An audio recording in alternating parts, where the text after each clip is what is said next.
ओम प्रणाम भगवान। बोध कथा का शीर्षक है जीवन की लालसा। एक बूढ़ा लकड़हारा जंगल से लौट रहा था। एक बड़ा भारी लकड़ियों का गट्ठर अपने सर में रखा हुआ था। वह बहुत बूढ़ा था, थक थक गया था। न केवल रोज रोज के काम से थक गया था, जीवन से ही थक गया था। जीवन का कोई बहुत मूल्य न रह गया था उसके लिए। जीवन एक थकान भरी पुनरुक्ति था। रोज रोज वही, सुबह जंगल जाना, दिन भर लकड़ियां काटना, फिर सांझ गट्ठल लेकर शहर आना, और उसे कुछ याद न थी। यही उसका कुल जीवन था। वह ऊब गया था। जीवन उसके लिए बेकार था। विशेषकर उस दिन वह थका हुआ था। पसीना बह रहा था, सांस लेना भी मुश्किल हो रहा था। गट्ठर का बोझ उठाए वह किसी तरह घसीट रहा था। अकस्मात, जैसे जिंदगी का बोझ फेंक रहा हो, उसने अपना गट्ठर नीचे पटक दिया।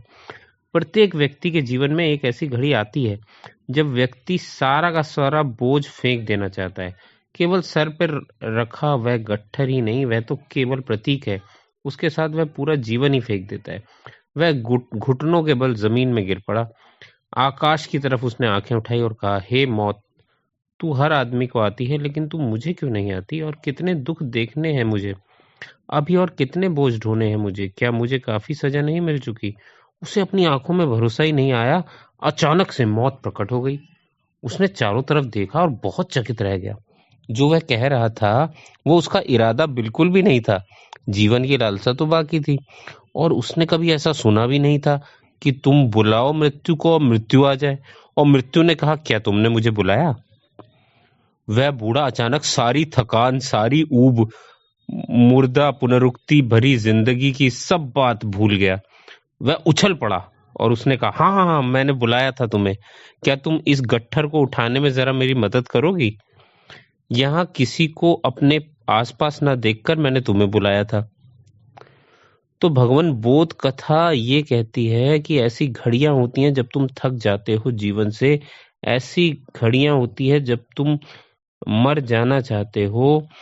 लेकिन जीवन से थकने का अर्थ सच में ही यह नहीं होता कि गहरे में जो जीवन के प्रति तुम्हारी लालसा है वह मिट चुकी हो। हर कोई थक जाता है एक ही ढांचे से, वही रोज रोज थकान भरा चक्कर, वही पुनरुक्ति। लेकिन यदि मौत आ जाए तो तुम भी वही करोगे। बोध कथा कहती है जो उस लकड़हारे ने किया था, उसने एकदम मनुष्य की भांति ही व्यवहार किया। और बोध कथा कहती है कि उस पर हंसना मत, उस मनुष्य पर हंसना मत। बहुत बार तुमने भी इसी तरीके से सोचा है कि किस लिए चलाए रहे इसे। लेकिन यदि मृत्यु अचानक तुम्हारे सामने आ जाए तो तुम तैयार नहीं होगे। तो बोध कथा कहती है कि इससे पहले कि मृत्यु आ जाए, तुम उसको जान लो जो अमृत है, और जिसको जानने से सब जान लिया जाता है। और उसके बाद मृत्यु रहती ही नहीं है। उसके पास बस परम जीवन ही होता है। तो उस अमृत अवस्था को जान लो। यही बोध कथा का इशारा है। आज इतना ही भगवान। बहुत बहुत धन्यवाद।